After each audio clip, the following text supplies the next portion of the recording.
Hi, Michael. Hey there, how are you? Good. How was the meeting last night with Leverett?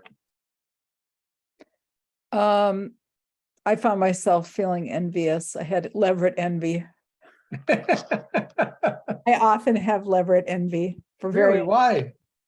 I don't know. There's just a lot of cool people in Leverett, in my opinion. There are cool people in Shutesbury too. Yeah, Leverett can be a tough town, that's for sure. Yeah, less drama in some ways. Sorta, but they have a good Concom. Yeah, they have a great Concom. And they have an agent, which I'm also envious about. They have an agent, like a staff person. Yeah, like a professional level staff person. How do they afford that? Part-time, he splits his time with Wendell and Leverett. He's looking to take on another town. Why don't we get him? That makes total sense. Thank you. Thank you. Have you pitched it? You should put it, ask the, Oh, have I pitched it? so who? Everybody? They're the people that have the power to, How much can it cost?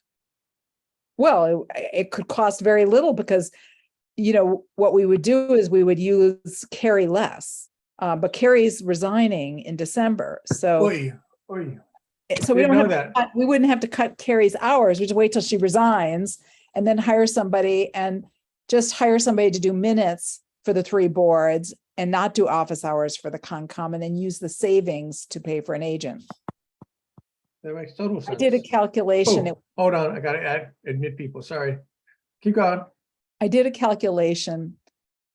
In my estimation, it would cost the town a whopping $2,000 extra a year. Hey, Yes, that's silly. thank you. Does everyone know that she's leaving in December?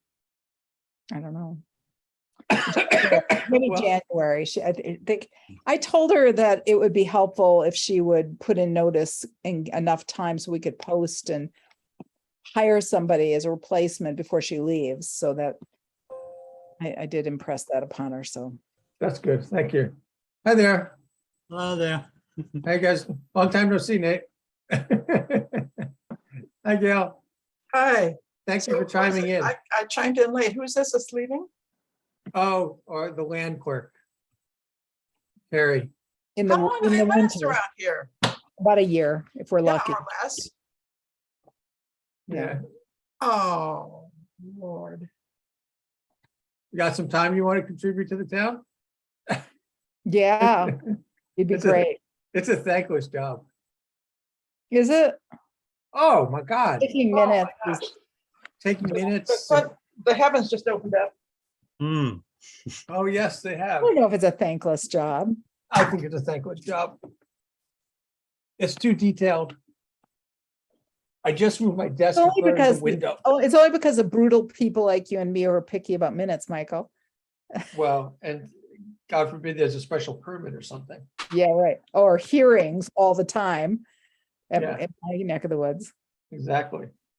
Well, hi, everybody. I think we're all here. Zoe, I like your fuzzy neck there. I feel like being cozy in this weather. Makes sense. Well, I will call us to order at 7:02. And Leslie, you're a minute taker tonight, right? Leslie. We see her picture, but we don't see her. There you are. Can't hear you. She lit up. And Miriam, you're up next meeting, correct? I think that's a plan. Okay, that sounds good. Unless you So- feel like you need me to do it now. It's Leslie's. Right. We'll give her a minute to see, but you can get your writing hand ready. So, I'll open it up to public comment. One day we'll actually have comments. So seeing none, we will move on. Leslie, are you there yet? Miriam, you want to take minutes and we'll see how it goes? If she pops up in 5 minutes, you're off the hook. And thank you. What time did we start, Michael? Like 7:02. Okay. So why don't we review the minutes of August 23rd? Did everyone get the copies that they sent out? Cool. So although it sounds confusing, I'll just say again, I need a motion to approve the minutes before we actually discuss the minutes. So we have a motion to approve the minutes. So moved. Okay, thank you. Second, I'll second. okay. Was any that- dis- Nate, Nate? And any discussion, these are the minutes of August 23rd, 2022. So the only thing that I had, and I wanted to ask was, for the first vote on the first set of minutes, which was May 31st, short of watching the video, we don't know who seconded the minutes. So I wanted to ask if someone thought they seconded it. And Nate will dutifully. Gail raised her hand. Sorry. Okay, thanks, Gail. that's good. Thank you, Gail. Amazing memory Gail has. Or willingness to. Exactly. I barely So- remember my name from any minute to minute. That's a different question. So before we vote, assuming that there's no other comments, Leslie, you're supposed to take minutes. Are you okay to take minutes? Are you ready? No, Marion, no. I You can't wanna- do that. I can't do that tonight. you want to do it next month and Miriam will fill in for you this time? That's all I Okay, can do. Okay, good, Miriam? Yep. Okay, thank you. thank you, Miriam. So. Just do me hearing a no- favor, because I'm typing, I'm not looking at the screen. If somebody say who's talking, Mhm. that would help. I'm talking. All right. Or Um, anyone talking besides Michael. So all in favor, say aye. Nate? Aye. This Zoe? is to adopt the minutes, correct? Correct, yes. Aye. Zoe? Gail? Aye. Leslie? Aye. Graham? Hi. Miriam? Aye. Oh, Graham, you can't. You have to abstain. You were absent. Yeah, well, I wondered about that. I could, but I like the minutes and I don't object to them. But yeah, I'm happy to vote present. Okay, and I'm an aye. So that business is done. So great. And Nate, thank you for taking the minutes. So I thought we, Excuse me, Nate, were any changes suggested or is it as you sent? I think that the substantive edit was not knowing, you had submitted some suggestions. oh, I'm sorry, Gail. My apologies. Why don't you just send me a copy of the minutes we just approved and I'll submit them. Excellent. Cool. Yeah, sorry for overlooking your comments. My apologies. Not a problem. Okay, I had a question for Nate. He answered it. So okay, cool. So just, I figured we'd do some short updates and then go into sort of the two substantive conversations. So Nate, you want to just update us on the status of our town article? Yeah, sure. So a few of us were on the select board meeting just a little bit earlier this evening. And No, not that one. Oh, wait. The article. Oh, the Our Town article. Yeah, Yeah, sure. So yeah, I think everybody was part of, did I CC everybody or just my final? I think everybody. Yeah, so yeah, thanks for all of the feedback and suggested edits for the article. I think the target was around 400 words, and I think the article finally came in around 410 or something like that. So it was just the right size, and we were able to highlight several of the initiatives that we're working on, and I think also flagged to the town as a whole that they're more than welcome to join us at these meetings, and that we will be reaching out to other committees and town entities around the interests of ECAC and helping to move forward, particularly around the reports that we'll be talking about later this meeting. So yeah, we made it in under the deadline, and I got confirmation that the article was received. So I think we were able to get it done. So, and thanks again for the draft revisions that folks provided. And thank you again Thank for you, taking Nate. the lead. Yeah, thanks for writing it. Cool. Anyone else have any short updates before we jump into other stuff? Okay. So the topic that Nate wanted to get us into is community choice aggregation. So just to set it up, we just did like an hour ago, Nate and I and Gail were at the select board meeting. And the idea was we had the FAQ document that Nate developed. There was a timeline that I sort of developed based on his stuff that he had. And then we submitted the draft warrant article. And if you remember, last time around, Gail was the only one who went to the select board meeting because we were not aware they were discussing it. They had questions. So this was to circle around. Rita was there this time, so all three of them were there. And to suggest that we'd like them to make a decision about do they want to go forward with the warrant article or not.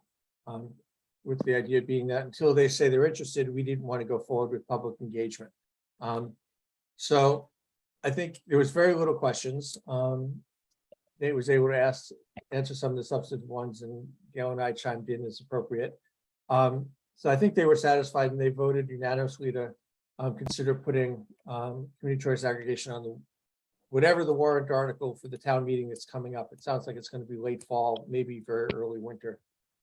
But there will be one, because Becky confirmed with me a few weeks ago that unfortunately the state funding for the school roof fell through. So the town's got to ante up the money to fix the school roof, which means we need a vote of some sort. So there will be a meeting. So this will join the warrant article for that one. So that's a huge milestone. And I think, and Nate, just kudos for you for putting in all the work to get us here. Gail. Does a warrant article of necessity have to be at least vetted, if not approved by town council? Yeah. Okay. Yeah. So we submitted a copy of the sort of the generic language that Nate had found.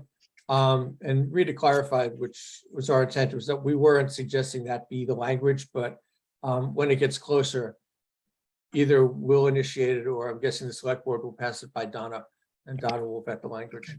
Yeah.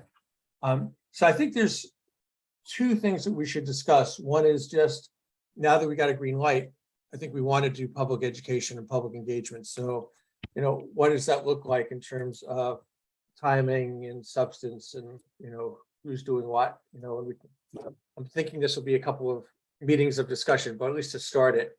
And then following that, I think last time we had a conversation about when we get to recommendations, which is far off, and maybe we don't have to do that so much now, but there was not so much the design of which options they are, but there was a question of do we want to have it be one question on the warrant article or two? And I think that's something we should talk about, because when we get to the warrant article, that's how they're going to draft it.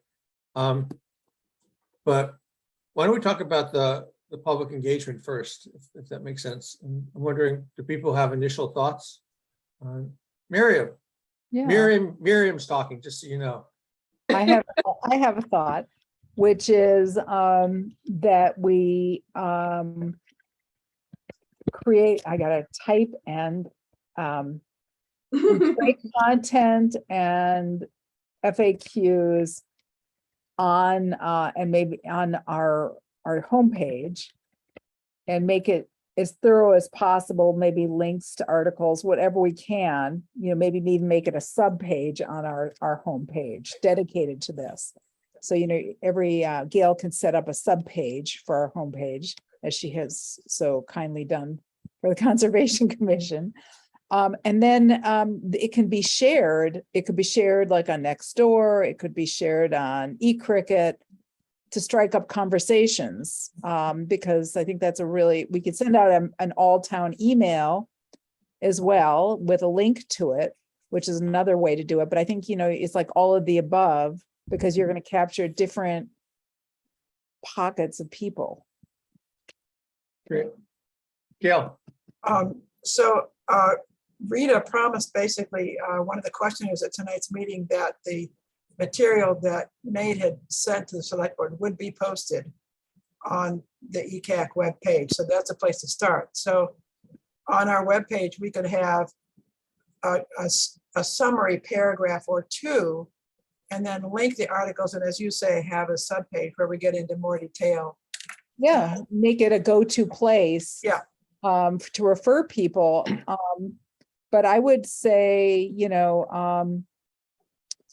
people are gonna want to ask questions about it. It's hard, in some of these public social media forums, because as town officials, it's a little complicated to be responding, but we might be able to task somebody to try to at least give information, not to get into discussion. I don't know if we can do that or not. Can we, Gil? We could ask folks if they have questions to send them to the committee. We can use that as a basis of a forum Yes, thank you. and answer those assorted collected questions. It'll give us a chance to do some homework in the background to be able to answer them. yeah, Right, I- and then not engage in back and forth with people. Well, Obviously. there's not discussion on the web pages. That's out of bounds anyway. So, Right, but I mean, on social media, right, Yeah. like Nextdoor or eCricket, but we want to keep it all on official. but Yeah. other people can respond and do whatever they want, but we can't go back and forth and respond, right. because that would be an open meeting violation.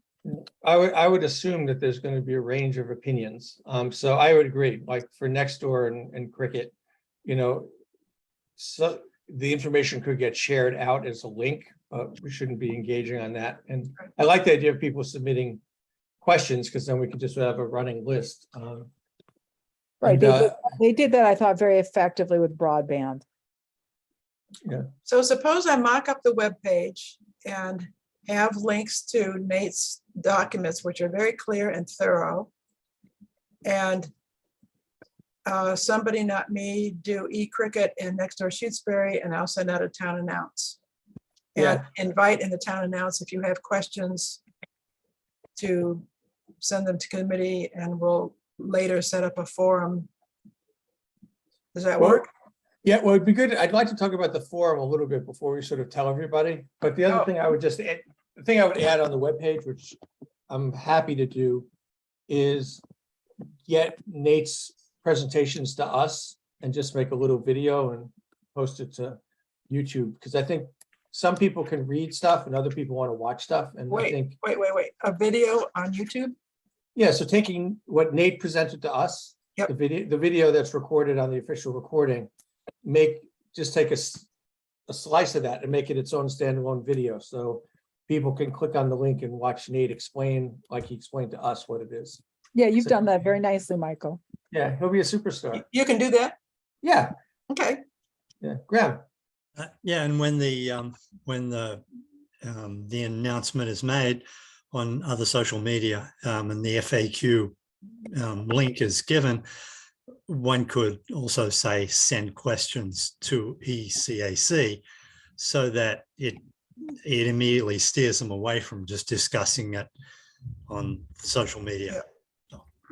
Well, they yeah, can discuss it, but we can't respond. Maybe I think it's helpful when we do this to say, we're sharing this information, we're inviting you to respond, but we're not going to be engaging in a back and forth on social media, because sometimes people don't understand why town officials don't respond on social media. And I think just put it out there, we're not able to have a discussion on this platform, but we're sharing information, and we would welcome you to do the X, Y, and Z.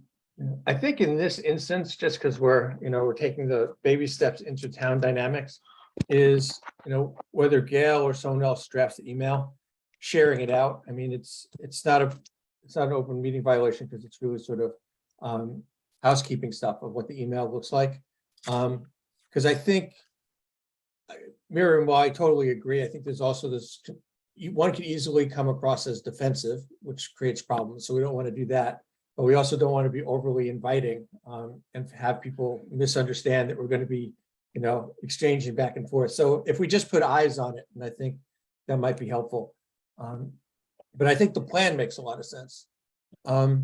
So basically say, go to this webpage to learn about and blah, blah, blah.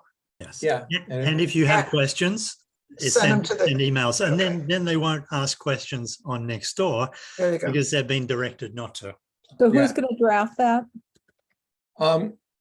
Gail can, And I'll pass it by you. yeah, I Okay. think if everyone, unless people don't want to read it, I'm happy to look at it, but if we all look at it, I think we all have different experiences of town online discussions, so. I think though, if we send it back to the committee, then we have to have a meeting to approve it. No, because it's just housekeeping about an email. We're not debating anything of substance. So I think we're okay with that one. So So how's it gonna work? I think you write it and send it out to people, and then we'll send you the feedback just directly. Got it. Okay. So we won't have a debate about it. but- Excellent. And then reply to me individually, not to the Yeah. whole group. Yeah. Exactly, yeah. And then I think part and parcel is, so just where are we at now with the 13th of September? So if we put it out, I'm thinking maybe October might make sense. Does that give us, like, if we think about the whole month of October, I'm not landing on a particular time. Do you think that would give us enough time to prep and let people know, or should we push it into the middle of November? Sorry, what are we prepping for a forum? Yeah, and I guess one of the questions is, should we assume it'll be online? I mean, in some regards, we'll have, I think everyone's finding more people come online. You don't get, you don't get the personal touch, but for this kind of thing, maybe that doesn't matter. You're not suggesting that the town announcement be hauled off, wait until October, are you? No.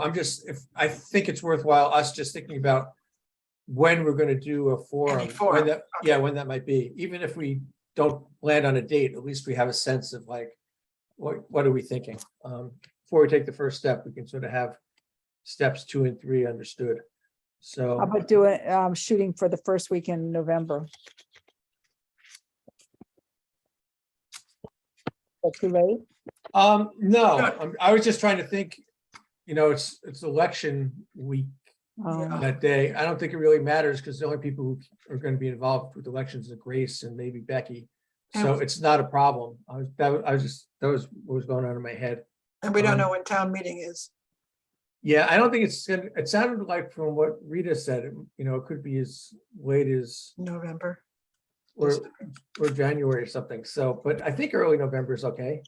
I wouldn't do it past the middle of November because then we start getting into holiday crunch. So, my thinking is if we do end of October, early November, that's probably the sweet spot. And just, we could push out information and get people thinking about it, knowledge about it, and bringing their questions. And that should be able to give us enough time to develop a PowerPoint and vet it and figure out who's gonna be talking and that kind of thing. Does that all sound reasonable? Yeah. Okay. And Graham, were you part of the sales team for broadband? Gail and Asha took that on. Yeah, but you're on the committee then, Oh right? yeah, I've been on the committee for the whole time. Yeah. So are there, because I thought that was, I think of that as like the model.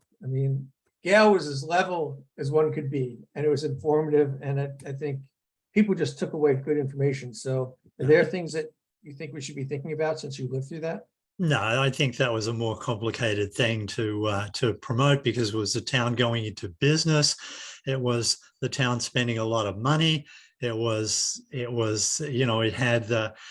the dimension of the Wild West argument of whether to do it like Leverett or Wild West. So there were a whole lot of moving parts. I don't think aggregation should be presented as a really complicated thing. If you want to save money, folks, here's number one, if you want to do better on green energy for less, then there's number two, who's left? I mean, so I think that we should really, sort of say, half the state is doing this. We just don't know why we aren't even there yet. So So maybe we could revise our plans, and I'll just record you saying exactly what you did, and we'll just push that out. yeah, it Like, shouldn't, who's left? it shouldn't be suggested as being complicated. That's for sure. Well, Rita suggested that just an hour ago. She said this is because Mary Lou asked a question and Nate was going to explain it in his methodical, explaining kind of way. And Rita said, this is very complicated. We really don't have the time. So, you are an engineer after all. half the state is doing it, and you can save money and you can be greener. It's not, and there's no risk to the town. I mean, those are the Right. things that- That's, Yeah. or to any individual resident. or to any individuals, and anyone who doesn't like it can go back to what they had before and spend more money and get less green. So it's kind of like it should be emphasized as it's really, there's not much not to like, and that's how come half the state is doing it, and that's how come so many of the people who could have dropped out of it have opted not to drop out of it. So Cool. Well, I'm going to keep thinking that someone's going to take issue. I'm just not sure what that will be. I have a question. Miriam. Question. And I think we need to be careful and double check this, because personally, I am concerned. For those of us like myself who are in the SMART program and are getting net metering, I think we need to have like clarity from National Grid that this is not in conflict. Yeah, I thought Nate checked that out. We have What? that. Yeah, I thought we did that already. Yeah. Well, I don't know who we checked it out with, except for that I know somebody said, oh, no, it's not a problem. But I think, people are going to want to see that in writing. Okay. They're going to want to have more than just saying, don't worry about it, because, if you have a $30,000 system on your roof, you want to make sure you're not messing up your contract. the question was asked, and we heard that you could keep net metering. So the only thing that this will apply to then is whatever you might be in your deficit, that will be the electricity that you will be paying the new different rate for. And National Grid seems to fit in with, and Eversource as well. There's 5% of the town is Eversource. Okay. Well, it seems like if we do the timeline we just discussed, which is sort of in the very near future, sort of develop the website, push out a message and collect questions. If we use the intervening time to gather the questions, we can directly respond to those in the presentation. That happened tonight with Melissa, where Melissa had asked a question in the last select board meeting, and in the FAQs, Nate responded to it. And Melissa, appreciated that her question got answered. So I think the more that we can gather the raw material of questions, the better positioned we'll be. Yeah. To Miriam's point, though, we could get a quote from National Grid as part of the answer to that question, rather than just an Right. assuring statement. Yeah. Yeah, I think the more we can short things out. Documentation. Yeah. I think we want to make sure that when people don't say, oh, this. It might be very hard to find a talking head in National Grid that will say anything definitively about something like that. I think it's easier to go to a town, a National Grid town that is doing aggregation, and ask, is net metering being honored there? Because I think that's the answer was that it was. How do you find someone in National Grid who could give you a definitive answer? I'm not sure how. I know a lot of people who work at National Grid. I'm not sure who you'd ask. Someone in the SMART program? In the which program? SMART program? I'd go to the website. I wouldn't talk with people. I'm going to reach out. I think I'm going to reach out to my installer. They may know. Okay. So I'm just looking at November, and so November 7th is the beginning of that first full week of November. The 8th is Election Day, and the 11th is Veterans Day. So I'm thinking if we did something like on the 9th or the 10th, if we wanted to go for that first full week, that might work. We could do the week before if we wanted to, like the 2nd or 3rd or 4th. Well, not a Friday. I think Friday would be bad. And not before the election. Okay, so should we shoot for November 10th? That's the I've Thursday. got a conservation commission meeting that night. Wednesday, the Okay. 9th? Oh, The how 10th. about we do the 9th then? Does anyone have any commitments on Wednesday, the 9th of November? That's good. Graham, you're good? That was a nod. No, Okay. no. Cool. So why don't we plan on that? And what do you want? If we do it online, like we could do 7 or something, that's not too bad. We do like an hour and a half. That sound, Oh, that's right. We're still on Zoom land, aren't we? yeah. So we could do 7 to 8:30, not that we have to do it now, but we'll do some round of information sharing on our part and break it up. Yep. And then we'll have some facilitated questions. And we'll figure out how to do that in a manageable way. Miriam, For the forum, would it make sense to get somebody from a town that's doing it to come for proof of life? well, I think it depends. I think we'd have to vet where they're coming from, and like the Conway presentation was helpful, but It's confusing. yeah, I mean, people are. Somebody who's new to the business, that's, yeah. I think, the one thing where I thought you were going to suggest, which is worth thinking about later, is, gosh, I can't even remember what the issue was. Somewhere in the last 6 months, there was some forum, and Paul Lyons moderated the question and answer part as town moderator. So, we can pull people in if we want to have sort of a third party. I don't know if it's necessary, but for now, I think if we got a tentative date, we can put it out there so people don't do something competing on our date. Yeah. Would it be premature to have a broker? If not a presenter, at least there to answer questions? I'm not sure. I mean, my gut is we know the town and we have a general, because what we told the select board today is there's many, many steps. So all that we're voting on currently is to start the process. So we might have subsequent forums later. And a broker's going to know a lot of information, whether it will be overloaded and then confuse things, or and they don't really know the read of the town. So, And it would appear that we've already made a deal without town approval before town approval. Yeah, never mind. okay. Bad. Okay. So, well, I'll let people know that we're going to plan on this date. And we'll do it on Zoom, and then we can follow through on the communications plan. So I think, Gail, if you do the website prep and, draft the email, and I'll work on the video of Nate. I think that's all the moving parts at this point. Did I miss anything? Does that all make sense to everybody? So the video could be posted on the webpage too, right? Yeah, I think I put either a link or, a JPEG with a link. I know I don't know if I know how in Drupal to embed it, but it might not be too tough. So we'll see. Either way, we'll get people to hear what Nate's saying. We're on the road. Yeah, it's very exciting. It is. So the other thing is just sort of this one question or two. Hi, And, huh? I'm saying hi to Nate's hey. daughter. We finally have a visitor. Yes, thank goodness.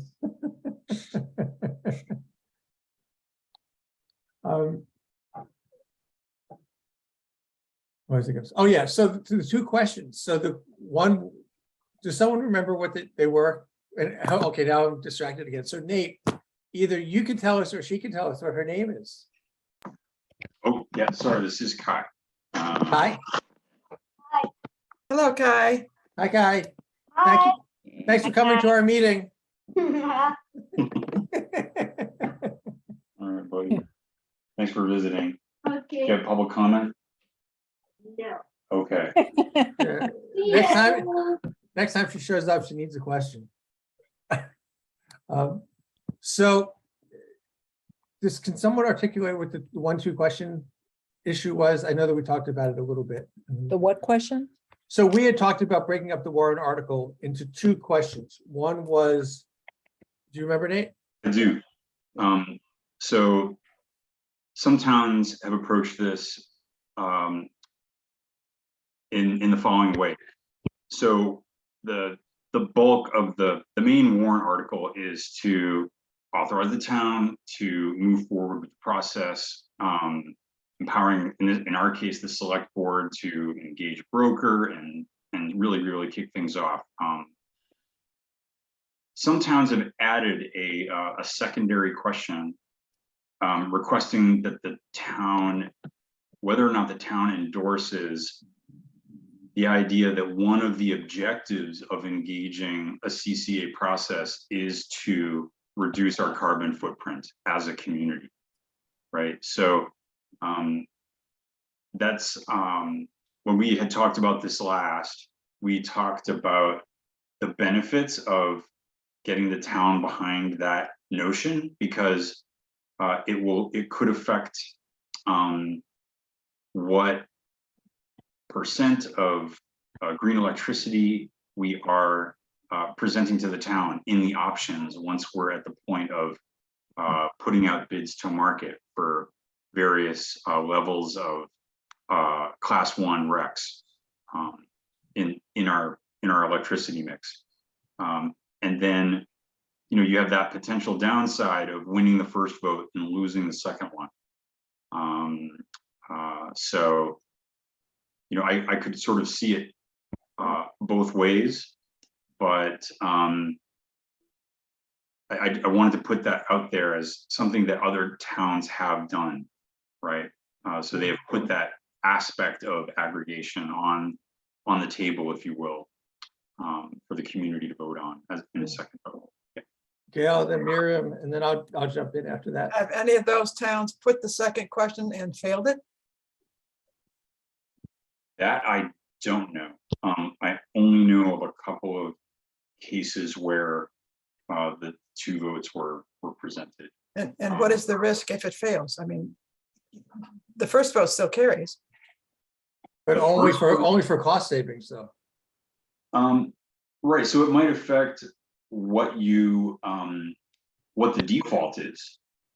Right. So as the select board and ECAC, we're going to be zeroing in on a default for the town, which is how you nudge a community in a particular direction while preserving choice. So you're moving everybody into one bucket, and then you're giving people an option to jump out of the bucket into one of the other buckets that you've set up. So that's one way to think about it. But I think, yeah, sorry. Yeah, Miriam, what are you Well, gonna why say? can't you write, I mean, why can't we, to make it clear, can't we write the article in one question, including both buckets, that cost reduction and minimizing carbon footprint as 2 priorities to be reflected in the final proposals that would be developed? I absolutely think that I think that why have it as a second either or? Right. Why- Because then again, people are kind of go, well, is this going to mean that the town is going to, I'm here, I am talking and I'm not typing, but my fear is that people go, oh, I'm worried that the town is just going to go for a green energy bucket when I really want the cost savings. Right. And it seems like it's clear to say in one question to empower the select board to develop whatever seems like the best proposal that includes these 2 priorities and whatever mix that Yeah. comes looking at. So I was just going to jump in. I agree with Miriam. I mean, I would be really worried about having the second question because of the dynamic, you know, and it gets back to what Graham was saying. There's people going to be interested in it because they want to save money, whether because they want to or they feel like they need to save money. And then there's people who are going to be motivated by doing green. And if you set up a dichotomy where they have to choose, just knowing the way things have played out in town for the last 10 years, there's going to be a split and there'll be divisiveness where we can either just have a generic question and then do the education around the question, or we can build in the rationale of advancing a program that seeks to do has two different goals that can be overlapping, but they can also be separate, of finance and green. So Gail and then Leslie. But we can't guarantee that there is a savings. That's our intention, but we cannot guarantee that. So we have to be very careful in our, there are two advantages, it seems to me, in going to CCA. One is a presumed lower cost because you're going out for bid. And the second is the green. But we cannot get caught guaranteeing a price saving. I think we can, Mhm. because we're collectively, we'll have more buying power than as individuals, you know, whether or not it's minuscule, I think we can save money. But Leslie and then Graham. Oh, Nate, do you want to respond to that, just factually? Okay, Leslie? I was just curious, for somebody like myself and also earlier conversations with Marianne, what happened to the conversation about community solar? For instance, I have community solar. I'm saving money. It's all green. No extra trees came down for it. If the town goes for it, I suppose I could say, well, I could do this green option or that green option, then I could look at money. Well, I think it's a subsequent option for the town that we as a committee have to circle back to. But I think it's also one of those FAQ questions of, because there are people who have already taken steps on their own, like, say Graham and Miriam in terms of SMART and you with community solar. So we want to respond to those folks in the FAQs. But I think as a committee, we haven't ruled out the community solar. It's just that we haven't come back to it yet. Okay. Graham? Just to say, you can't guarantee price and scale, but you can say what other towns statistically have done. So, that would be the answer, I think, not to guarantee anything. Yeah. Mira? Oh, you call me. Yeah. I think rather than, I don't think it's a guarantee. I'm saying tasking the select board to develop a package that prioritizes those things. I think that there's a difference between guaranteeing something Right. and saying, these are the values we have. This is what we want to see choices in. Right. Right. And the only thing I would stop short in, because one, in the timeline that I developed using Nate's information, the actual design of the options is much later. So, if the town approves it, then it goes to DOER, then it goes, well, first we get the energy broker, then it goes to DOER, then it goes to DPW, then it comes back. I am not getting all this. You get the broker. We get goes here, to- hold on. I'll share it because it's Yeah, but I'm easier that way. typing. Just say it. So you get a broker and then it goes to DOER. Yeah, and then after DOER gets it, then it goes to DPW, which is the Department of Public Right. Utilities. And then it comes back to the town once DPW has approved the plan. And I have no idea what the plan looks like at that point. Okay. But at that point, we, ECAC, working with the energy broker, has a it's what the options will be. So, and then ECAC, based on that process, will make a recommendation to the select board. The select board approves the design.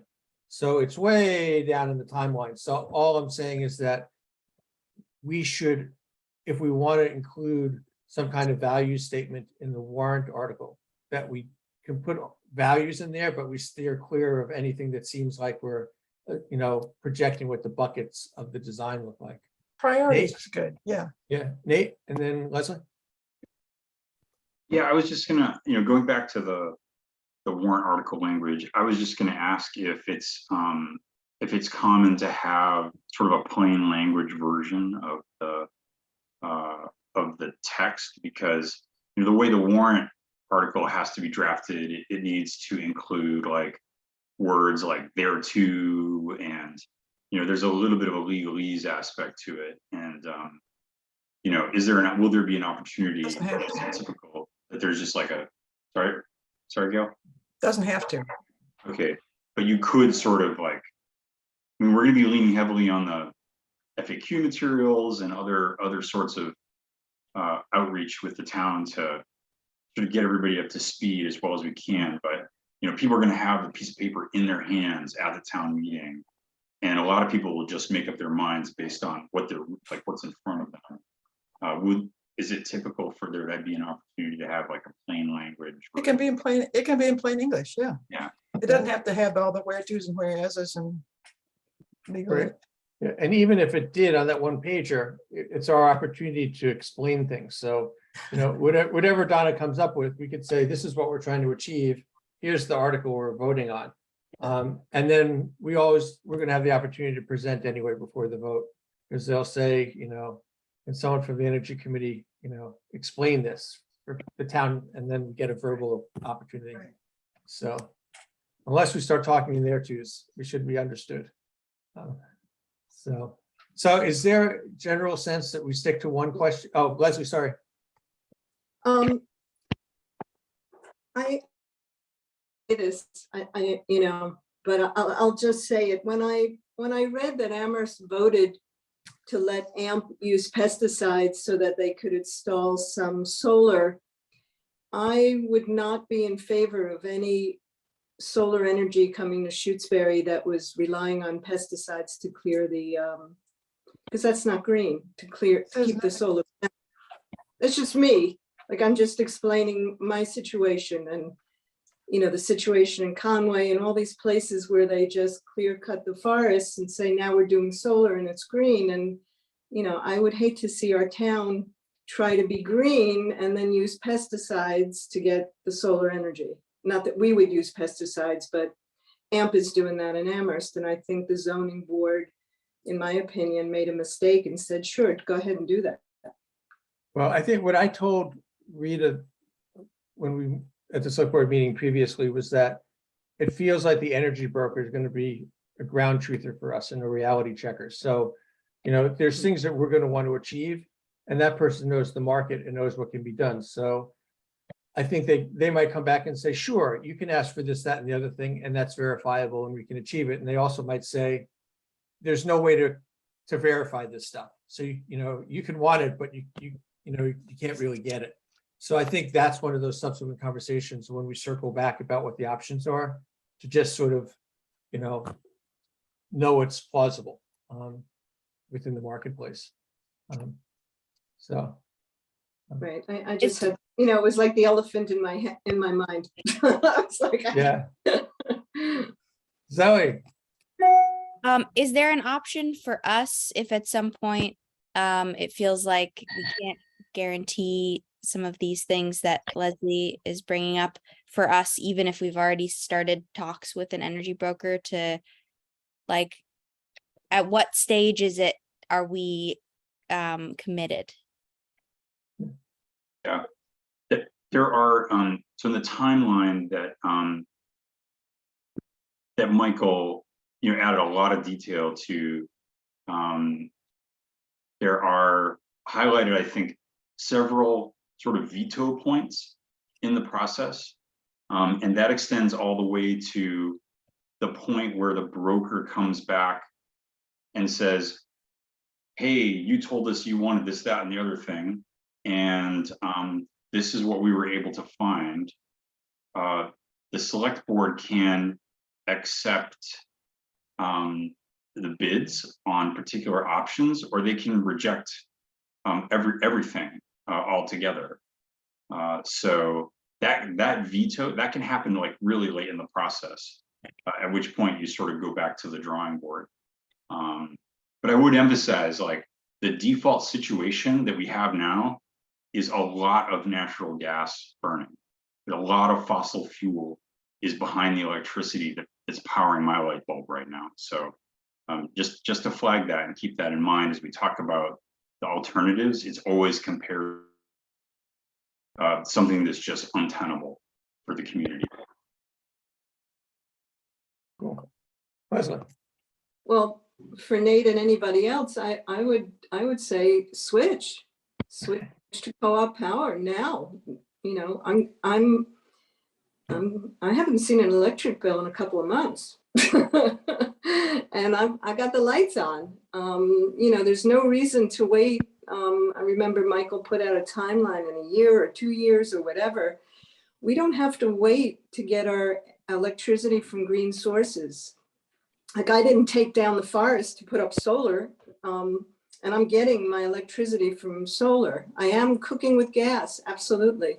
I hope I always will, but you know, I encourage everybody to jump on with co-op power and switch. Don't wait for our town. You know, Yeah. who knows with this current select board what they're capable of doing. Well, I'm going to wrap us up because I think we Yeah. addressed the question, which is, I think we're going to go for one question. We'll, you know, and at whatever point's appropriate, we'll try to insert the values. And we'll go from there. And then I think, Zoe, to your point, you know, we'll just track it and we'll have multiple places to, in the process, to figure out, you know, if we want to keep going, if we want to bail, if it's looking, you know, and, you know, to Leslie, to your point, you know, somewhere in the very near future, we'll circle back around the community solar part and figure out, you know, how that relates without confusing everybody. But I think we won't lose that. So I appreciate you reminding us. So I'm going to move us on to the next part. And that's about the MVP, HMP activities. And I sent this out this afternoon. MVP/what? It's municipal vulnerability preparedness and the hazard mitigation plan. So Okay. MVP and HMP activities.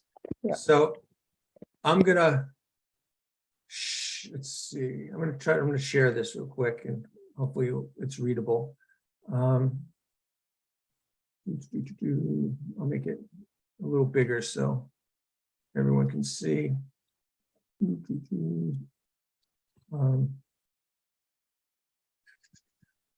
So what we talked about last time was, you know, our charge in part was to advance the activities that are identified in the municipal vulnerability plan and the hazard mitigation plan.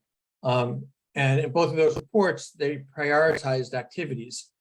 And this conversation is twofold. One was to reevaluate those priorities. And then the second part was for us to figure out who of us is going to liaise with what committees. So it seemed like the first things that were prioritized and figure out what we think. And I don't know if we can pull this off in real time while we're discussing, but it's worth just going through. And these are just grouped by all the highs, and then there's moderates, and there's two things that were not determined to have priority. Can you guys, is that big enough? Should I make it bigger? Yeah, bigger. You gave yourself away, Miriam. So how's that? Is that better? So like the first one is research municipally owned solar installations. So that was prioritized in the MVP report. It's a new activity. I mean, we've recently learned that it wasn't, that the previous energy committee did, but relatively new. And the report gave it a high priority. There's also this other activity, which I didn't break out, so I apologize. But is conducting a microgrid feasibility assessment. So that was also in the MVP and given a high. And so just using these two as examples, we think as a committee that these things are still high priority, whether for practicality's sake or substantively, we don't all the things that need to happen. It's the highest one. And then by comparison, going down to the moderate, here, let's see. Well, I'll use another high one because I know this for a fact. So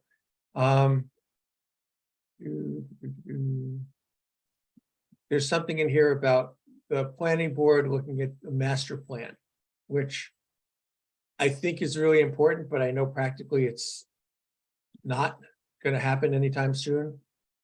I can't find it, so it's a bad example. That the planning board will do what with the master plan? Yeah, forget it, I can't find it, so don't worry about it. So a moderate one would be here. acquire public electric charges for use in town. So the MVP identified that as a priority, but moderate. So it wasn't the highest of the high. It was sort of, so what Nate had suggested last meeting, which seemed to make sense, is we we got given these things. It's now been at least a year of hazard mitigation and probably 2 years since the MVP report. And we're now a new committee. So part of the question is looking at these and thinking, do we agree with these? Or things we want to elevate, things we want to, sort of downgrade? So I don't have necessarily a recommendation of how we should do this. We can either just talk it through a little bit now, or you can look at it. We can sort of do it on email and come back next with sort of who thinks what. I mean, I can make a little grid, and we can also, vote on high, medium, or not, if that's the easiest. But it seemed like a good recommendation to reevaluate, given that we're the people that are sort of holding the cup for this thing now. I think we should look at these also in terms of what are really actionable within our reach, like incentives for self-sufficiency and battery storage. I mean, we can advocate around that, but we're not going to have, that's not something that's within town control to determine battery storage incentives. That probably have to happen at the state level, but it's a political issue. Get DOER to incentivize storage. So I think we should also do that sort of like, what are the things that we're likely to be able to do something about? Like, Well, that's part of what I'm saying, because like we only have so much time and effort. So if there's things that we think are more doable or more winnable or, low bar achievable, how do we want to prioritize our activities and focus on them? And these might got split up because each of us be going to committees and asking about it. But if you have to pick, just say, like, I know there's 3 things for school committee. And so Nate can go to the school committee and say, here's 3 things. But, they're going to say, well, we already have to educate kids and deal with the budget and all that stuff. So tell us what you really think is important. And he should be able to have in his pocket. This is the one that you should push for. That kind of thing. Michael? Yeah. Can you say more about the microgrid feasibility option? And because it's hard for me to understand, it seems like that involves building infrastructure town-wide that doesn't exist right now. Like an awfully big reach. I would agree. I mean, from what I know about microgrids, and maybe Graham knows more, but it is off the grid ability. So if we lose power, that we're sustainable and we have our own internal electric generation or storage. So that's a good example where it's aspirational, but I would put it low because practically speaking, maybe there's high components that we can achieve. Graham? Yeah, it's hard to do, as you can imagine. You gotta get national grid spending money. You have to find land to put if it was solar, and you would do maybe 100 houses and a couple of acres of photovoltaic, but we don't really have anywhere where that's going to happen. So I think microgridding is not really likely to happen here. Doing it just for town buildings, once again, you need land. So, yeah, and I think this is exactly the conversation, because I know, like with MVP, we had a consultant do it, and we had town participation. There were about 40 people representing different constituents and committees who gave input, but then the consultant sort of bundled it together. And how much they dug into this is, I was part of that process, but I don't know how much they actually did behind the scenes. And why have it on the list if it's not feasible for us? Exactly. So, so that's where I think it's a low. I think the municipally owned solar installation is a higher priority. I think it's something that there would be a lot of interest in. The first item, the research municipally owned. Yeah. Okay.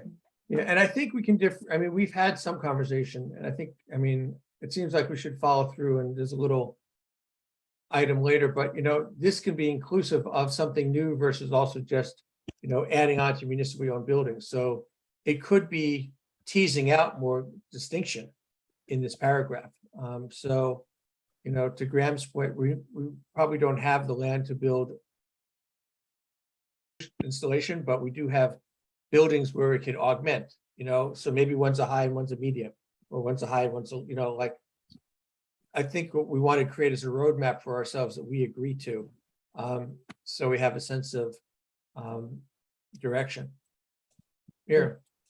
That reminds me, after our last meeting, I did reach out to Larry Hunter. Oh, Oh, And I hold did, that thought. what? Hold that thought. It's It was about all this and about, so Okay. I did have an email from him, which. Okay, cool. Yeah. Okay. It's like one of the last items I want to discuss. So thank you for doing that. So how about this, just in terms of time? If I take this and I'll just make it a Word document, so it's a little more accessible than the spreadsheet, but I'll make a column for everybody and everyone can read these and just rate them. And then we'll come back and we'll figure out what rises to the top and what doesn't. So we'll have some kind of consensus of what our game plan is. Does that work? Okay, cool. So I will stop sharing that. And then the other thing I wanted to share, which is, oh, that didn't work. Hold on a sec.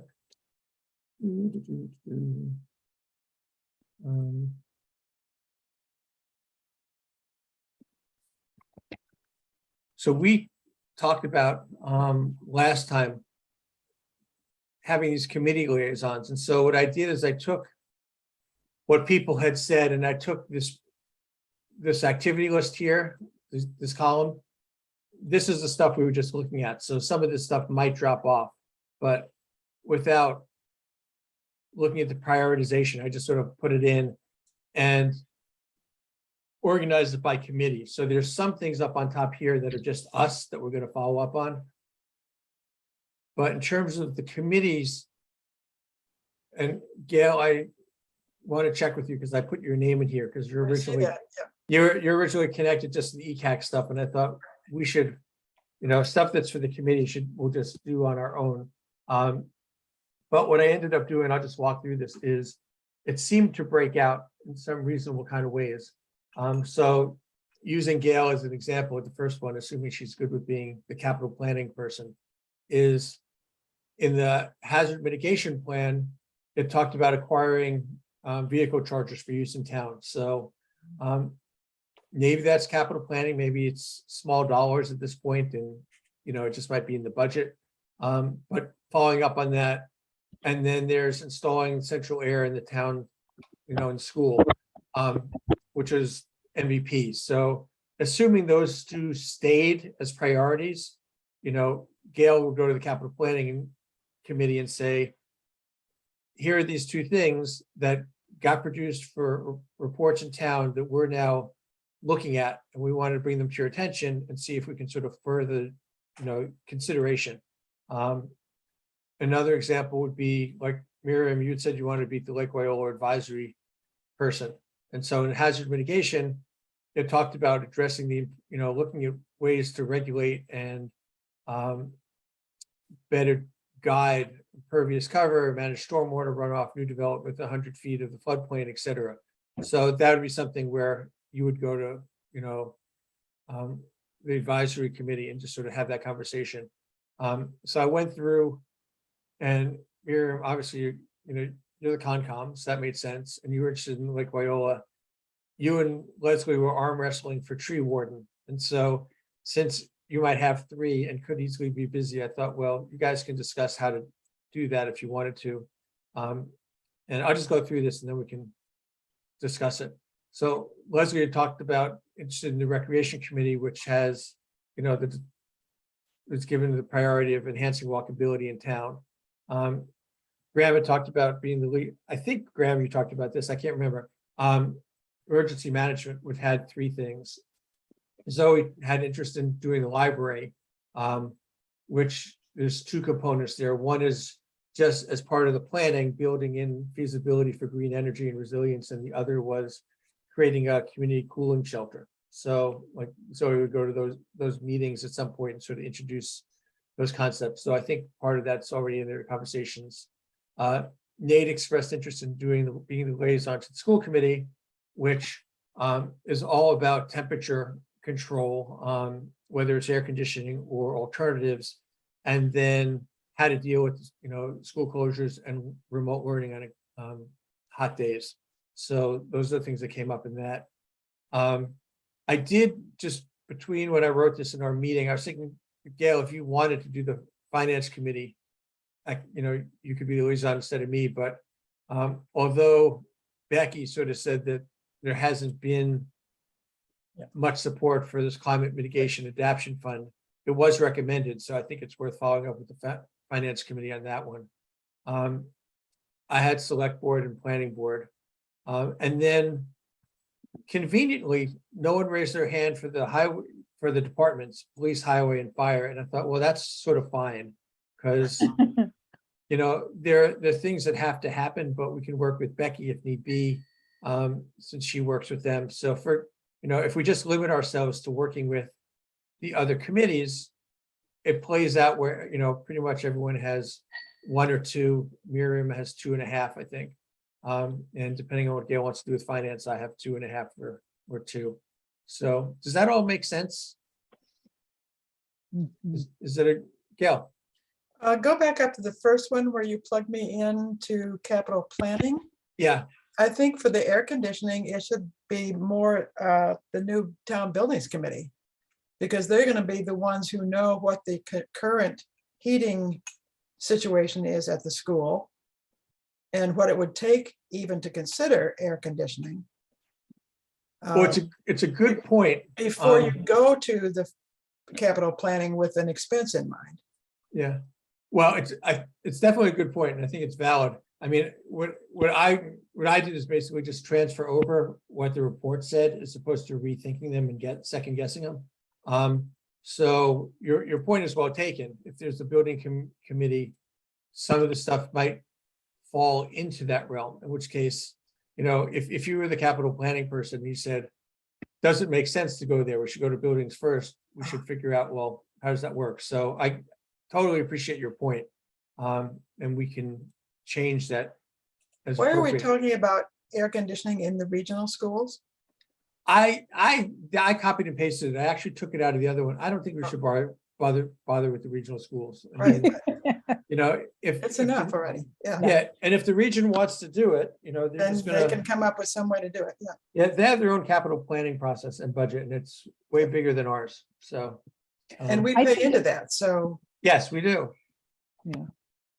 seems like it makes sense to keep it as capital planning, because some of these issues are not building related, some are.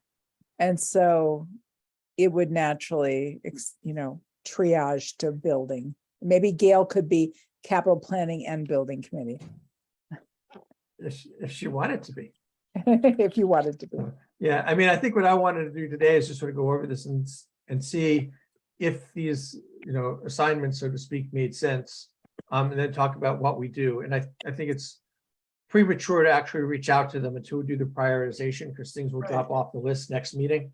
So it could be that, like looking at, let's see. We'll look at Graham's thing for emergency management. He has 3. Next meeting, he might only have 2. So the Graham being the liaison to emergency management won't change, but what he talks about when he goes to talk to them might be altered. So I'm just looking for agreement at this point that everyone feels comfortable with the committee, that when we're ready, we'll go out and talk to them. or something. And Yeah. at some point, you're going to tell us what that means, right? Well, I think we're all going to decide. What I'm imagining, I think I said this last time, is that we would contact the chair and say, I'm on ECAC and we have a charge to follow up on the municipal vulnerability and hazard mitigation plans. And your committee, whatever it is, was mentioned. And there's a couple of things. And so can you give us 10 minutes on the agenda to talk about it? And they might say, thanks for coming. Thanks for the heads up. We got it, and send you on your way, and we don't have any enforcement power. It's mostly just sort of being as a primary, I'd say we're awareness raising number one. Right. And Put it then a on their res- plate. yeah, Yeah. and a resource number two. So if they say, we'd love to do that, we haven't done climate stuff ever, like I can imagine the school saying to Nate, we don't know what it takes to get involved with the cooling center. And then if nothing else, we know that they're interested, but they don't know what to do. And then it's up for us to either connect the dots or do some research, or maybe we say we don't have time to figure it out either.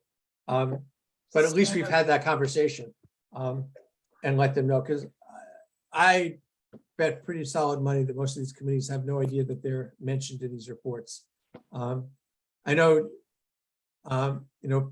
Penny Jakes for Open Space did a really good job of going to the different committees and asking, we're going to name you in this report for open space. What do you think? But except for that process of vulnerability, I don't think anything, I wasn't aware of planning board being asked anything about hazard mitigation, for example. So it's Is mostly the open letting, space plan approved now, Gail? Yes. It's posted on the website too. Okay. So- They didn't ask for any changes. This is it's a great report. Yeah. Yeah. So does this feel okay? Are there any changes? So Gail, especially, so you got assigned capital planning, and if you wanted finance committee, so that's sort of one question. And then there's the Leslie Miriam tree warden sharing, where you get to one part if you gets the right part of Don and the other gets the left part of Don, and you can pull them. But does this make sense? Does this work for Gail? Does this work for you? yeah, I have real questions about going to the finance committee about something I know nothing about. I can go with you, or I can do it instead of you. Yeah, I- I mean, that comes back to the same questions. Why do you go, how can you go to the finance committee when you have no dollars to talk about? Well, I think it's the concept, and just, like it's not on their radar at this point. So it could be just as much. I can't argue that concept, Michael. Okay, I could do that. Yeah. Okay, it'll be me then. And then the sharing of Don, Miriam, or Leslie, do you guys have a? Well, I think But- I'm a little unclear. Can you scroll back to that, Michael? Yeah. I think it's a little unclear what those items mean. Because National Grid for Inclusion, it's 5-year action plan. I'm assuming this is the 5-year maintenance plan that you're referring to. I'm not referring to anything. It's what they wrote, but Yeah, I'm your not guess sure. is as good as mine. Yeah. And I don't know if Don has a comprehensive tree and forest management program. I mean, he could. No. I mean, I don't know what that means either, because,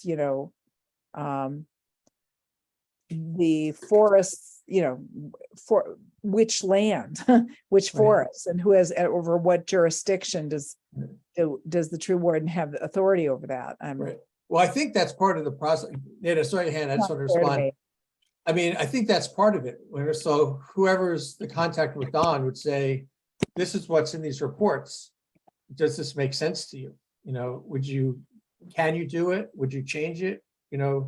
So we're just getting better information, because having a list of something that someone I'll threw in. reach out. I'm in contact with Don. I'll reach out to him and ask him about this and get some feedback. Well, we'll wait till after our next meeting, and then we'll figure out like what the pared down list is. And as you probably know, he's on a leave of absence right now.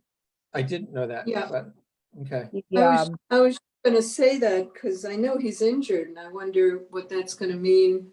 well, Period.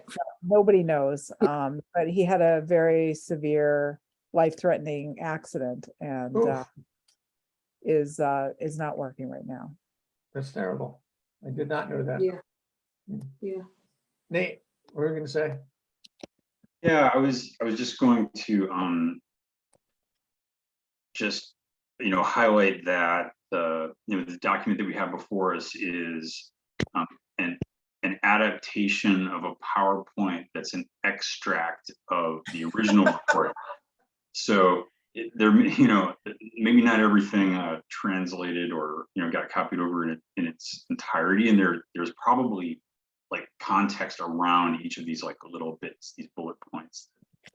So you're encouraging everyone to read both reports in full. It won't answer every question, but it might I'm not accusing anybody of not reading the report from front to back. I'm just, just saying.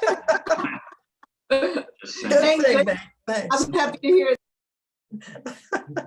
I totally trust your bullet points, Nate. Cool. Well, definitely point taken. So, And So just so I'll- you know, like looking at the tree warden thing, I know that Don in the past has worked very closely with National Grid around looking at hazard trees, and always that's what his job is as tree warden, is to look at hazard trees near the power lines. So Yeah. that is kind of describing what a tree warden does, basically. well, and I think that, so again, it's like if that's what it is and it's just part of the deal, if it's not anything extra and that's what they're supposed to be doing, then I don't think we have to track it. It's like telling the highway department they should be plowing. Right. There's other stuff that the highway department might not be thinking about. And so our job is to say, if it's energy or climate related and you're not thinking about it because it's not your core mission, we're here to ask you to think about it. I think that's really all this is about. Because if we don't ask, then it's not going to be on their radar and it'll just fall off. So I will stop sharing, and I think we can move on, but I'm not seeing anyone screaming that it's an unreasonable approach. So that's good. So the last part of the agenda is sort of advancing our other work. And I'm just going to flip it since Miriam talked about Larry Hunter. We talked about reaching out to the previous energy committee, and I actually sent out an email to everyone. I couldn't find Larry's email, but I sent it out to like 4 people. So I sent it out to Clark and Ben Brow and Ellen Hansen and one other person. I didn't hear. Oh, and I sent it out to Graham. And no one, even Graham didn't respond. No one responded. Well, I got a response from Larry. I can read you the email if you want. Whatever's more dramatic. Dramatic? Yeah. Now, what did he say? All right, well, let me find it. Hang on a sec. I need to find, I got it. It's been so long ago since they did anything. I mean, everything in town has changed, everything in the market Yeah. has changed, everything in technology has changed. Yeah. Well, I will say while Miriam's looking, at town meeting, when I made a statement in support of the new buildings committee, I try not to step in it, but I stepped in it. And I said, I supported a new buildings committee because, having a revamped, more robust charge is sometimes good. The buildings committee hadn't been looked at for 20 years or something. And I said, when I was on the select board, we tried having the energy committee come report to the select board, and they weren't meeting, they couldn't get a quorum, they didn't come to present. And so in a similar fashion, I was pleased to sort of have ECAC, sort of rebirthed with a fuller charge. And Ben came up to me after I said that and said he didn't appreciate it, because it was implying that because it was implying that they didn't do any work. And of course people were doing stuff, but so in some regards I was thinking, well, maybe that's why we're not getting responses, but And mostly Becky was doing stuff. Yeah.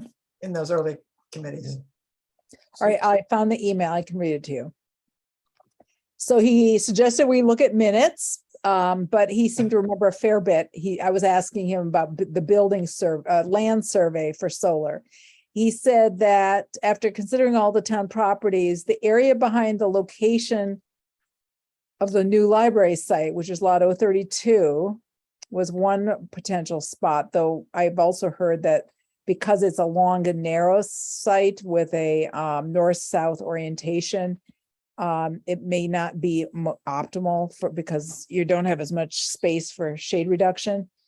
And you've got wetlands. The area behind the fire station, he said there's good access around the school, either on the roof or in the meadow behind where that track is now. So he probably doesn't know there's a track there now.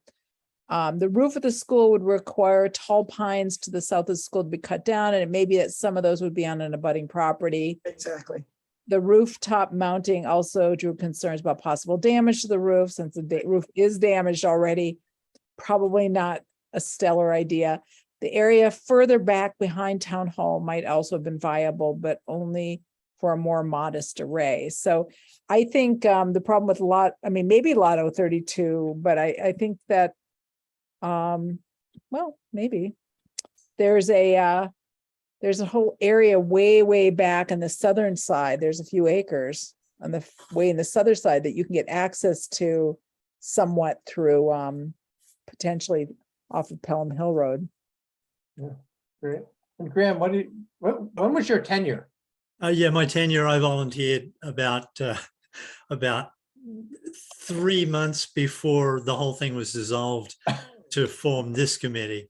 So I was appointed, and that's how come you got my email for that. But I read minutes, and I tried to actually contact a few the people. The last person standing was Alan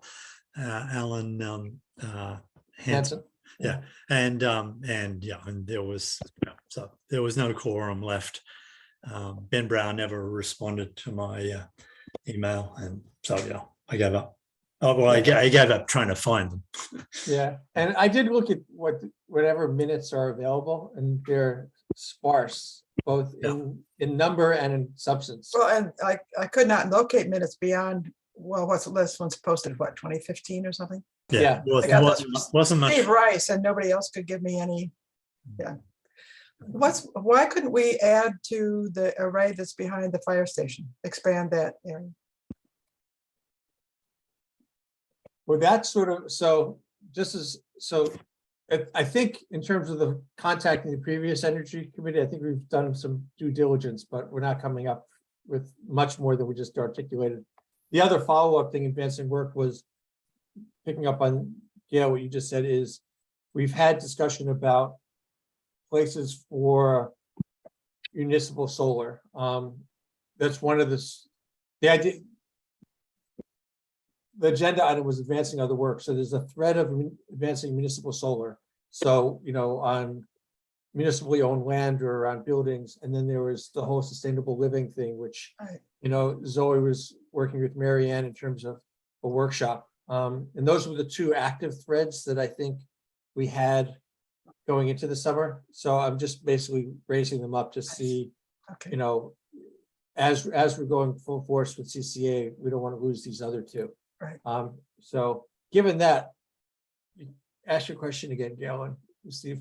Well, you're talking about places where we could put solar panels. Could we not add to the panels that are already behind the fire department?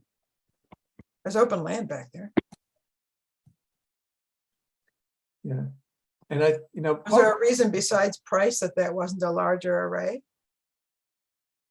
It may have been the size of the grant that was offered initially, but that does look expandable. Here's another interesting thing that we probably should look at as a fairly high priority, and that is that talking to someone who works for not PV Squared, but another of the solar companies, and that is that we have sufficiently, our town has sufficiently complicated the number of meetings that need to be done and approvals for ground mounted small solar array in anyone's backyard that they won't even try to do it because there's just too much. They've done it in the past, and there's too many. They have to go to the planning board and they have to sit through, and it just makes it totally untenable. So we probably should find out what the requirements are at the moment for someone with their own property in their yard. They can put it on their roof much more easily than they can put it in their yard if they're willing to look at it in the front yard or the backyard. The solar installers, Pioneer Valley, not PV Squared, the other one, but anyhow, he said they won't even come and. Michael, I thought that small arrays were permitted by right. That's not Yeah, true. they are. Yes, they are. but the town has added sufficient layering. Yes, it's absolutely true. They could protest it, but first they have to go to these meetings. And They don't have to go to planning board though. which meetings? Yeah, they don't, I don't know whether it's planning, it's could be Z- ZBA. You put Probably it on your Z- house, you put it on. your probably house. ZBA for sure. Yeah, no, you can put it on your roof and you don't have to go. Pioneer Valley, PV Squared, for instance, can put it on your roof without having to go to meetings, but they can't put it on your lawn. So Well, let me ask without a having to go question. to. Well, is that right? Do they have to go to the ZBA? Well, I don't know. What I was gonna suggest, just given time, and what I was thinking about doing is because this is sort of a new thread, like, it seems like if we build into the next meetings, that we want to continue looking at the whole, like, where do we locate and how do we locate solar on municipal land or buildings or around them? That's like one thread. I think the thing, Graham, you raised is, we can have a whole thread about, it's actually from one of these priorities. How do we support and incentivize, installation of solar for individuals? And so we can look at, we can I'll reality volunteer to check. find out. I'll volunteer to Okay. find out what it is they have to do right now. Great, that'd be cool. And then we could bring that back. There's the sustainable living, which, Leslie and Zoe have talked about. And so I don't know if there's next steps, but if we put it on an agenda and we could talk about what makes sense and we sort of, all of us put our brains together, would that be helpful? And Zoe, did you do the workshops with Marianne already? Those, I know the date got changed, but are they completed? Yeah, I'm doing number 3 this weekend. Cool. Yeah. Oh, is this the fermentation one? Yeah. Yeah. Yeah, I was so bummed. I'm gonna be out of town. I wanted to go to that one. No. So, Oh, you're going to be out of town this weekend. yeah, I signed up and then Marianne said she got the date wrong. And I unsigned up. So Ah, okay. anyway, well, that's cool. So maybe next meeting you can report out on that and then we can figure out, because I think you and Leslie are the two proponents of sustainable living in terms of this stuff. So we can figure out, well, what are the next steps in that regard? And then I think we should pick up, I don't know what the next steps are, but we can just sort of in more detail talk about if we want to think about next steps for community solar. At some point we asked Marianne to come back, and it might be time to do that in the near future. So there's like 4 things that we've initiated that we can just sort of talk about next time a little bit, and figure out what makes sense. Does that sound like a game plan? Right. What were those 4 things again, Michael? There was municipal solar, whether on buildings, near buildings. Okay. There was the incentivizing of residential solar, and probably batteries if we wanted to expand that, but understanding what is and how we can facilitate that. There's the sustainable living component, and then there's the community solar. And so if we just give that some time on the agenda, we can figure out, where we're at with it, where we want to go with it, because we really haven't talked about that for a while. And we'll have the CCA on the side moving along. So I think that we got through the whole agenda. Is there anything else people want to chat about before we sign off? Have I worn you down? Graham? Just a real quick one on I don't know whether anyone else noticed how the Pakistani flood disappeared from our news cycle in like hardly any. You've got to Google it and you won't find anything hardly, despite the fact that 1 million homes got wrecked or destroyed. 1.1 million, they say, and in Pakistan, and 33 million people got impacted. Presumably, there's 10 million refugees now from and the point that Pakistan made and has been totally ignored is that they didn't produce the carbon dioxide that the first world did, and that we owe them reparations. Though they're not in a position to yell very loud about that right now. But the real one is that we're not hearing about it, that therefore we're not thinking about, and then Prime Minister, I think it was of Pakistan, said, and if you don't pay attention to this happening now, guess what? You will, in 5 years, 10 years, 20 years, you will be the refugees from this. So it is very unfortunate that our media is just ignoring, is so ignoring it, And Afghanistan. Yeah. it's a good point. You know, the other thing, Graham, on the flip side of that, which somewhere in the last few years it came up, maybe it was during the MVP discussion, but you know, the whole concept of climate refugees, you know, we're going to be on the receiving end of that, you know, so all the people who live on the coast of, you know, New England are going to be moving inland, and all the people who live in New York City that are getting flooded or having some kind of catastrophes are going to moving. And, you know, I don't think it's on the forefront of our conversation now, but, you know, there needs to be planning about that, because the population and the demands for, you know, places like this, which are inland, you know, And preparing and upland, it's something for us to think about, you know, because I mean, it's not to discount your point at all, but it's sort of one of the next things is, where do those refugees go? They look for safe places to go, and relatively speaking, we're away from water and we're high. Michael, I have a question, a planning board question for you. I may need to bring this up at some point. Are there towns that have zoning around water extraction for commercial purposes? Because, you know, not only are climate refugees an issue, but drinking water is an issue. And there was a talk at one point that, you know, a developer might have wanted to put commercial drilling, pumping, Yeah. Shutesbury. I would Wow. assume so. I mean, I know like 10 years ago, it was a huge issue in Montague. Right. When, you know, when they were pumping all the water there for, I don't know, it was Coke, I think. And Right. whatever the Nestle. yeah. Well, So I'm assuming, but I don't know for sure. But like I mean, I that's, just wonder, you know, we have zoning for a lot of other things, but maybe we need to be forward thinking in our zoning for that issue. I'm adding it to the other thing that you told me about a few weeks ago, which was the stormwater bylaw.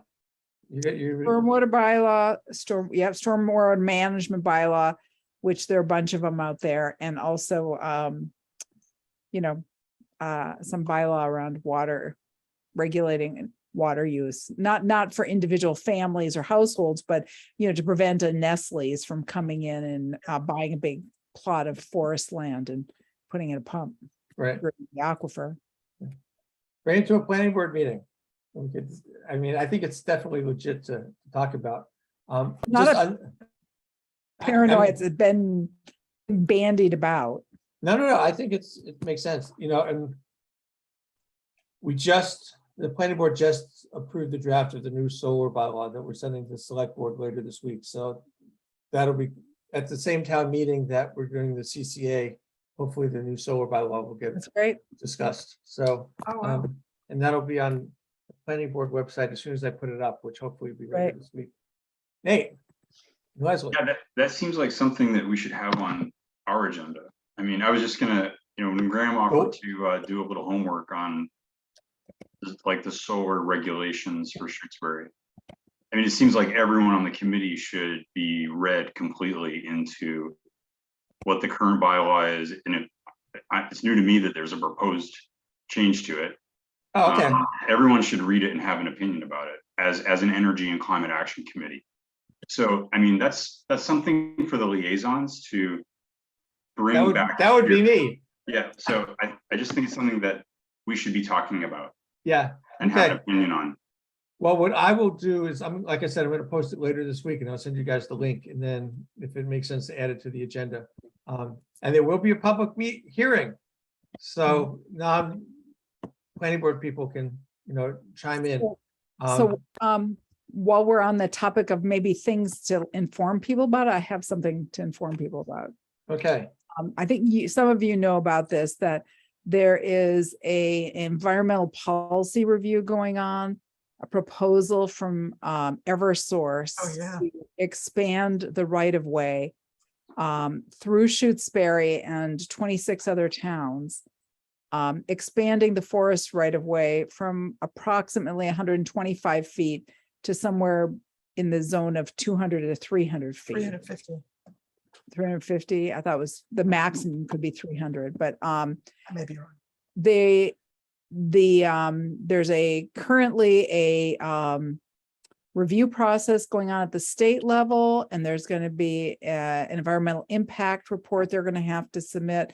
But there are comments being submitted. I went to a Leverett Conservation Commission meeting last night to hear about what they were doing and also what Wendell Conservation Commission is doing to add comments on the review. Part of the concern is that the project is being compartmentalized and segmented in a way so that individual towns are looking at it rather than looking holistically at the whole state. They already did the permitting in the eastern part of the state, so now they're going to the western part of the state. So again, this compartmentalization and segmenting.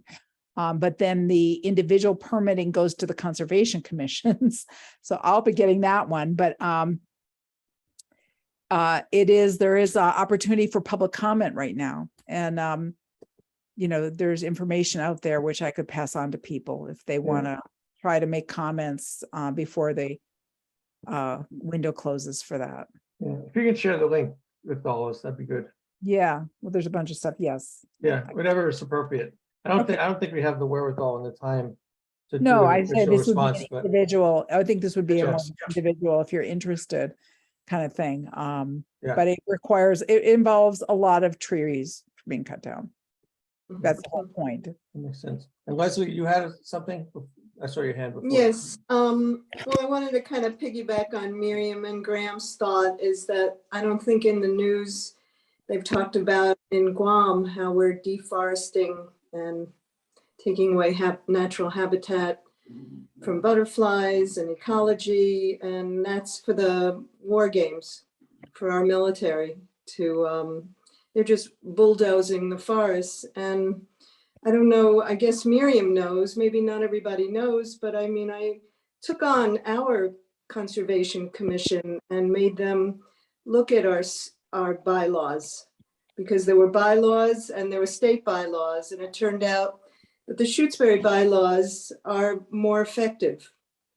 I'm hoping that will still protect the land behind me, which they were threatening to cut in the wetlands. So I'm happy to talk to people about what I did. And I followed up with Miriam. I don't know if, I put in a request in June to say what happened to the new cutting plan. And, in a volunteer organization, as we have in our town, we're all busy with many things. And, we've got our government, clear cutting, and we've got clear cutting going on in our neighborhoods too. So I thought you were mentioning my name because my brother lives in Guam. oh, wow. I should ask him about it. Yeah, it was just on Democracy Now! This morning, a whole story, a new book coming out. And basically for 10 years, they've been fighting to keep the trees in the ground. And the US military keeps winning. And I'm not sure why. And I hope our town does something new. Keeping the carbon in the ground. Well, on that note, I'm going to wrap us up just in the interest of time. Yes, please. But thank you all. So does someone Thank make you. a motion to adjourn? Yes. Anyone want a second? Second. Okay, I'll do the roll call. Gail, Yes, aye. Graham, Aye. Leslie, Aye. Miriam, Hi. Zoe, Aye. Nate, Aye. and I'm an aye. When is our Okay, next meeting? Oh, good question. Hold on. Right. And thank you I- for I'm, notes tonight, Miriam. I'm always forgetting one thing. So it should be October 4th on Tuesday. It is the first evening of Yom Kippur, so if someone wants to not do it on that day, we can push it back to the 11th. Is anyone? Yeah, I'm not taking notes, and I'm not coming to a meeting then. Yeah, So so, let's push it back. okay, so we'll do October 11th. I think it'd be the next time, so we'll do it in 4 weeks. Okie dokie, yeah, that works. It's the day after Indigenous Peoples' Day. Okie dokie, so we are adjourned. Have a wonderful evening, you guys. Bye-bye. Thank you, thank you. See ya.